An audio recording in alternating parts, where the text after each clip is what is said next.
Welcome to my channel, where there are interesting and equally sensational stories. Listen to today's story. I have separated from my partner of nearly 7 years a day after learning of her cheating on me. Backstory. My partner of nearly 7 years had sex with another man last year, and I suspect she has been emotionally and physically cheating on me for at least the past 6 months up until today. I discovered this last night and left a goodbye letter on the table this morning. I'm starting the process of figuring out who it is that I am and how I can move forward from here. I'm writing this as a bit of a journaling exercise and maybe for some support from people who have been through the same. Thanks for being so welcoming. We have been together since 2015, and early on, I planned for this to be a lifelong relation. It was rocky along the way, and this is part of the reason I never managed to propose. However, there is still a very mature ring fund, which will go somewhere else now, I'm sure. Around 2019, I began to think that maybe our relationship was not going to be like how I had imagined it. We fought a lot. Nothing physical, of course, just as agreements in mutual pouting and discontent. Our sex life dropped off significantly after 2016 for medical reasons, and it never really seemed to recover. In June of last year, we had a D&M where she said in as many words that I did not satisfy her. I had never satisfied her, and the thought of me in bed made her sick. It was very upsetting at the time, and in hindsight, I should have called a relationship then. But we decided initially that we would try to work our way through our problems, and we also ended up having a 4-month COVID-19 hard lockdown shortly afterward. So I didn't want to throw her onto the street or anything.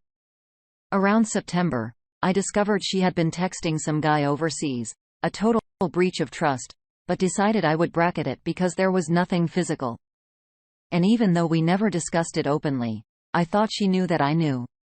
I never broached this directly, but we eventually decided we would go to couples therapy. I discovered yesterday that she slept with another man in November last year while she was out of town on a short holiday. Some random she met online, and I presume she had been chatting with for a few weeks at least.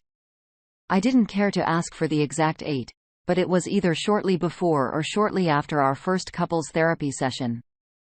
When she went to work today, I left a note on the table saying goodbye, packing a bag, and went to my parents' place for a few days. This evening after she came home, we had an hour-long SMS-only discussion. I don't want to talk about it out loud. I can't put my words together in time to speak them, where she took responsibility for everything, promised to change, and asked if I would come back. I appreciated her honesty. I believe everything she has said. This is completely unlike her. Something she acknowledged, and she is afflicted by both mental illness and gruesome sexual trauma as a child and young adult. But I said that this was a hard barrier for me and I would not consider coming back, even if we continue to seek couples therapy for this issue. I said I would consider going back to our therapist to work through the breakup process as we had discussed this previously in one of our sessions, and I can see how it could be helpful. It is also something our therapist had worked on. Even if we could make our way past this and she found a way to fix herself, it would always be a part of our past, and something I will never be able to reconcile myself with while we were in a relationship. I don't fully believe that there has only been one other man. I asked how many other people she has had sex with during our relationship, and she said one. Think this might have been a very strict definition of sex and that she has been emotionally and physically cheating with several other men over the least the past 6 months and even up until now. She said that this is part of her life, which feels like it's without consequence, and although that is obviously wrong, I can understand what she is saying. Anyway, the number doesn't matter. One is one too many. I feel very dirty for how I found all this out, especially since I was going by a gut feeling, but I feel partially vindicated by my gut being right. I don't know if I could shake this feeling of shame for having been able to discover this, even though it is for the best that I know and that we separate. I will likely be moving my appointment with my own therapist forward a few weeks to help with where I go from here. I don't quite know how she moves on from this, but I'm trying my best to focus on myself. I don't know what I will do with myself yet because so much of who I am, what I do, what I'm like revolves around what we were. I picked up my guitar for the first time in a few months and couldn't do much with it. I don't play as much now because I felt embarrassed playing around her. Not her fault. She was always very encouraging of all my creative pursuits. I have a few friends, but I'm both a very reserved person and also someone who gets lonely easily. I might need to house Sierra because I don't know if living alone is a good idea for me right now.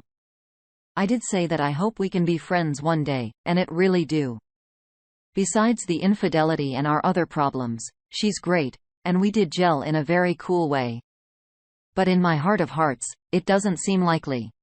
At the very least, as soon as either one of us starts seeing someone else, unless they're super chill, I don't think it's going to work. I've decided that I'm not going to be super candid with other people about the circumstance of our breakup. There's no need to be, but it's something that I would mention to a future partner, and I can imagine for them that it would be a bit weird for your partner to be friends with their ex who was also a cheater. I'll cross that bridge when I come to it. She will likely move to another city and we won't have much opportunity to see each other again anyway.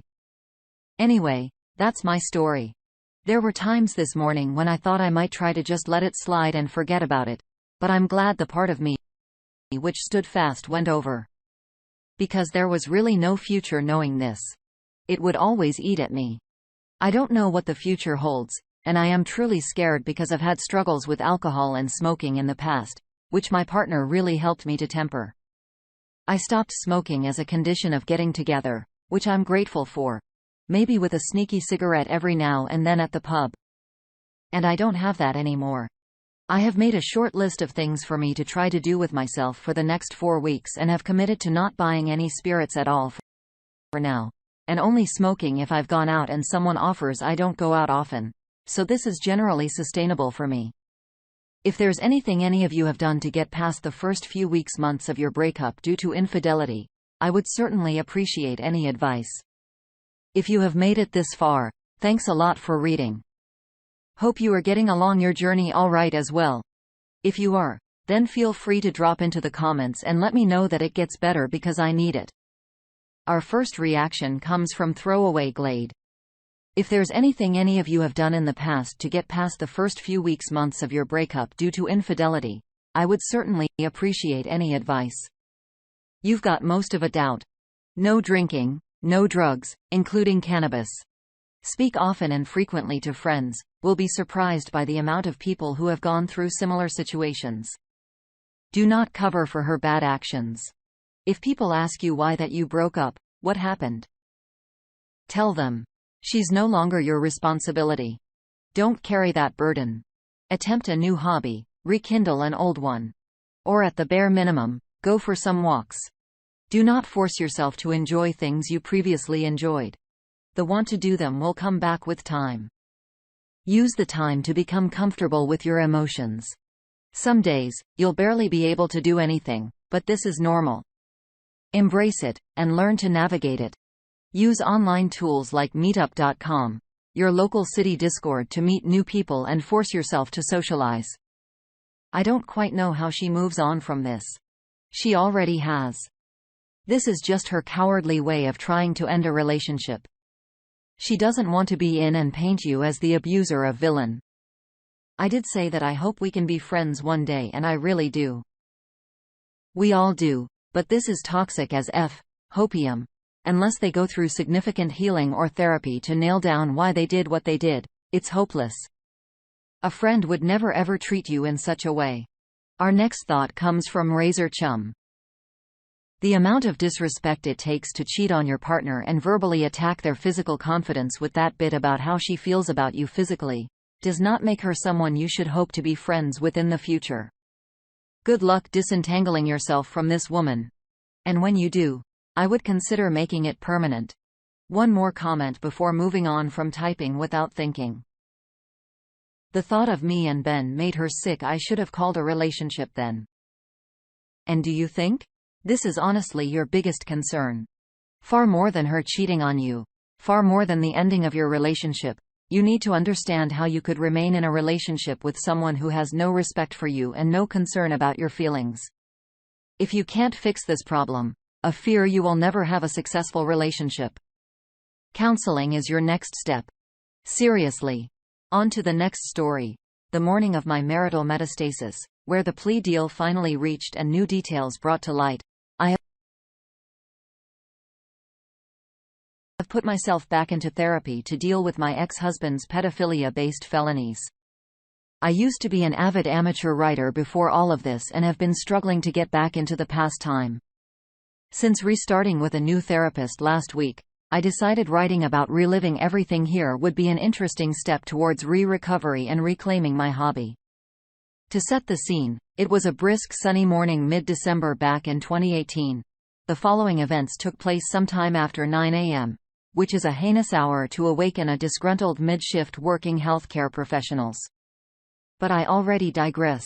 There were several, boomingly, insistent knocks at the front door. Those were promptly followed by even more fervent banging of his persistently impatient fist.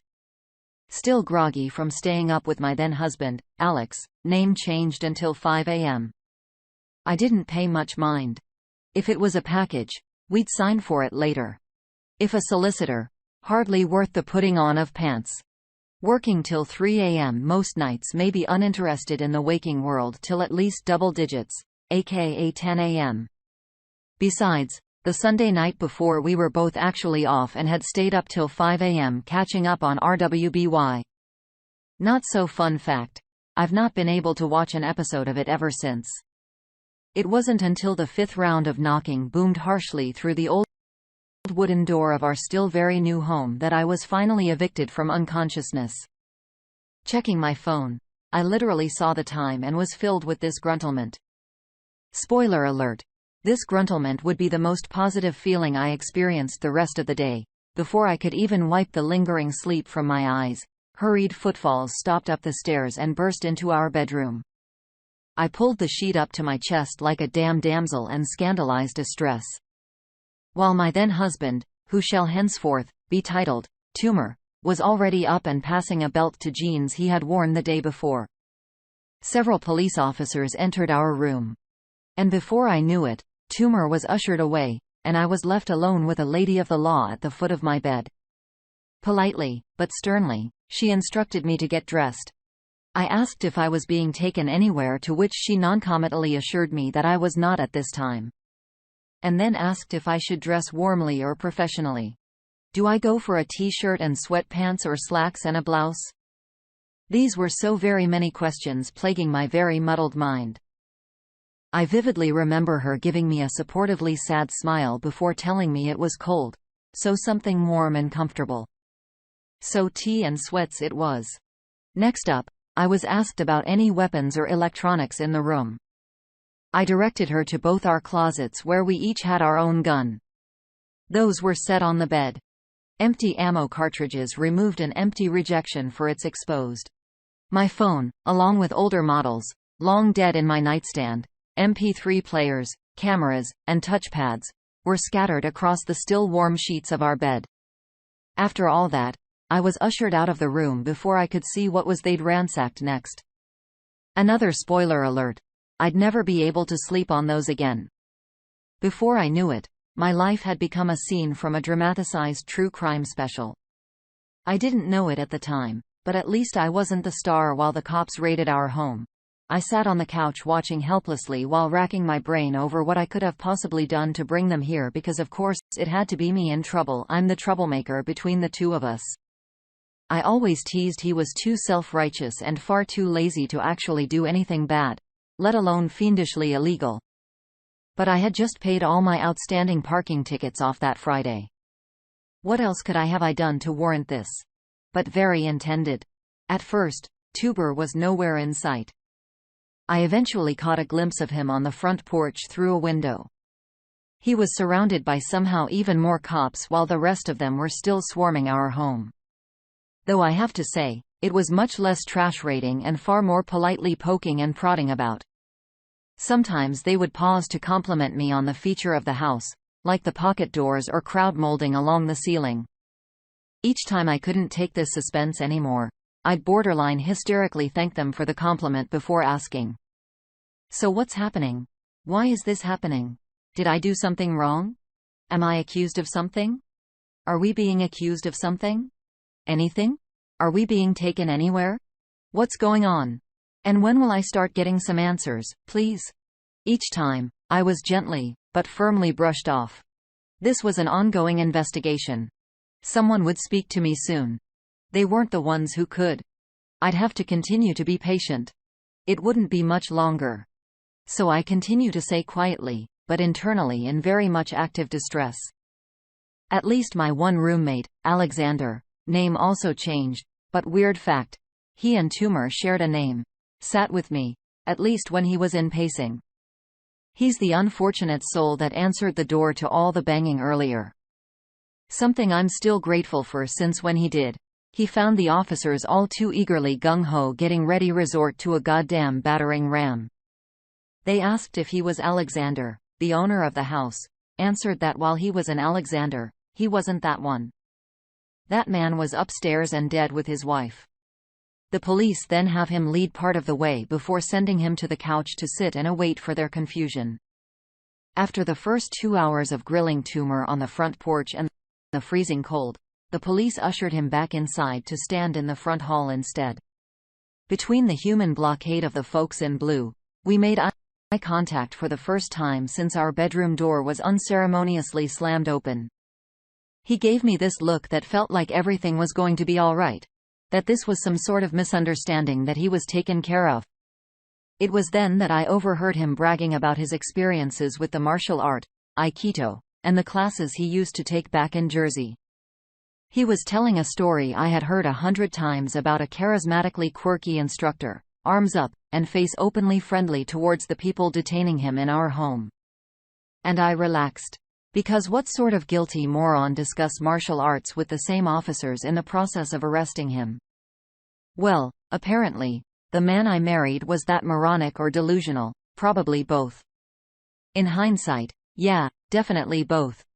Eventually, he was escorted outside again, and I was left to my own tumultuous thoughts until the lead detective finally called my name. He had a kind face. I remember that as distinctly as I do the warmly firm and company handshake just before he led me into my kitchen as though he was the polite host. Nothing looked too rummaged through. The fact that gave me some measure of hope that everything was going to be all right. That lasted until he informed me exactly what and why they were arresting my now ex-husband.